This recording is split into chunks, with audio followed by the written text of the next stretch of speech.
In 1897, a strange case from Greenbrier County, West Virginia, entered legal history. It would eventually become known as the only documented case in which testimony involving a ghost helped convict a murderer. But before the investigation, before the courtroom, and before the legend, there was a young woman named Elva Zona Heaster.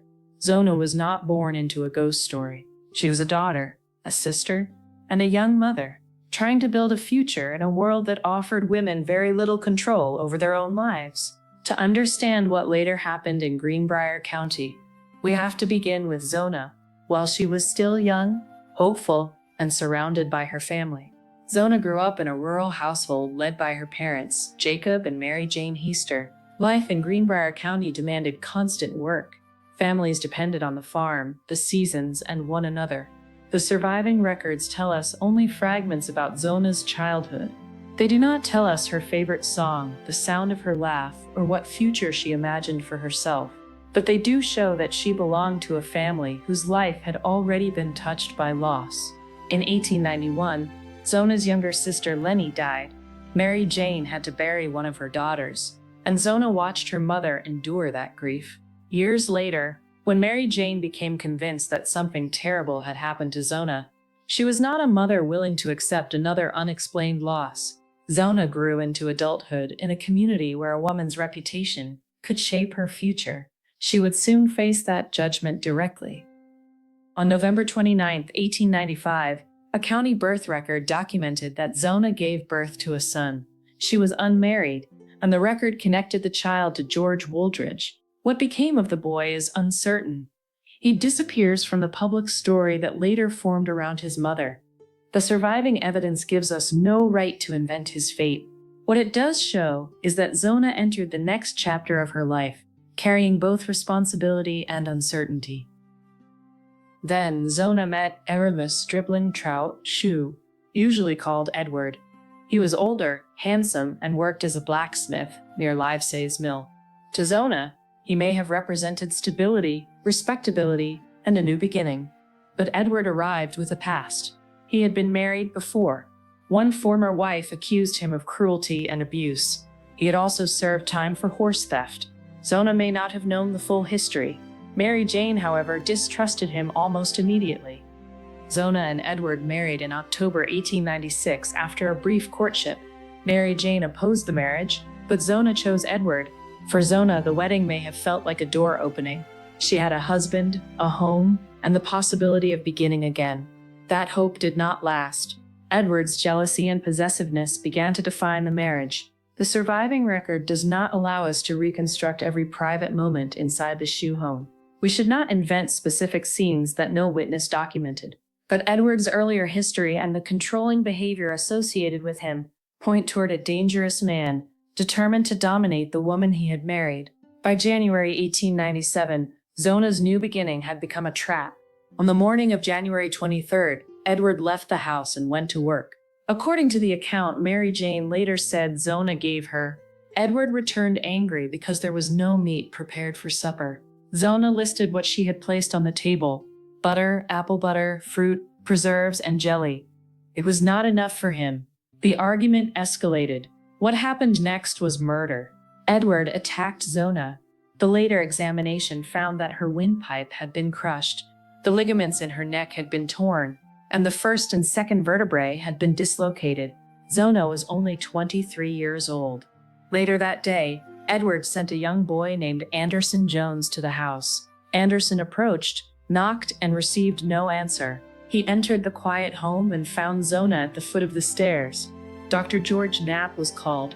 Before the doctor arrived, Edward had moved Zona, washed her, dressed her in a high-necked garment, and wrapped fabric around her neck.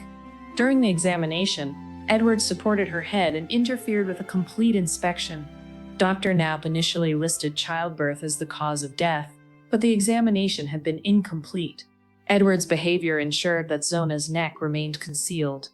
At the wake, Mary Jane noticed that Zona's head seemed unnaturally loose. Edward had placed a large scarf and stiff collar around her neck. He remained close to the body and behaved in ways Mary Jane found deeply suspicious. Zona was buried, but Mary Jane did not accept the explanation she had been given. She prayed for an answer. Then, according to Mary Jane, the answer came to her. Mary Jane said that an unexplained light appeared in her room and that Zona returned in a form that looked like flesh and blood. She claimed Zona came on 4 consecutive nights. During those visits, Mary Jane said Zona described Edward's anger over the supper table. She named the food she had prepared. She said Edward had attacked her because there was no meat. Then Zona allegedly explained that her neck had been injured at the first joint. To demonstrate, Mary Jane said the apparition turned her head completely around. There were no other witnesses to these visits. Whether they were supernatural encounters, dreams, grief, intuition, or a story, Mary Jane used to force an investigation cannot be proved. But Mary Jane believed, or insisted, that her daughter had spoken, and she acted. Mary Jane went to prosecutor John Alfred Preston. She told him about the 4 visits and accused Edward of murdering Zona. Preston did not have to accept the ghost story as literal truth to recognize the earthly problems surrounding Zona's death. The rushed preparation of the body, the concealed neck, the obstructed examination, and Edward's suspicious conduct. Mary Jane's persistence helped move the case toward exhumation. On February 22, 1897, Zona's body was exhumed and examined. Once the clothing around her neck was removed, the doctors found the physical evidence that the first examination had missed. Her windpipe was crushed, the ligaments were torn, her neck was dislocated. The examination established that Zona had not died naturally. She had been killed. The ghost story may have driven Mary Jane, but the case now rested on the body of evidence Edward had tried to hide. Edward Shue went on trial in June 1897. The prosecution relied on medical findings, Edward's conduct, and the circumstances surrounding Zona's death. The defense chose to question Mary Jane about the ghost. Under cross-examination, she refused to retreat. When pressed to admit that the visits had been dreams, Mary Jane answered, "It was no dream." At another point, when asked whether she would change her account, she replied, "I am not going to say that, for I am not going to lie." And when asked whether she truly believed Zona had appeared to her, she answered, "Yes, sir."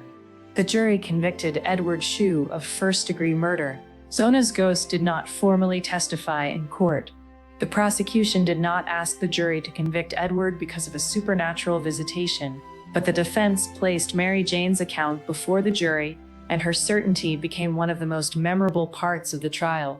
That is why the case endures as the only known case in which testimony involving a ghost helped convict a murderer.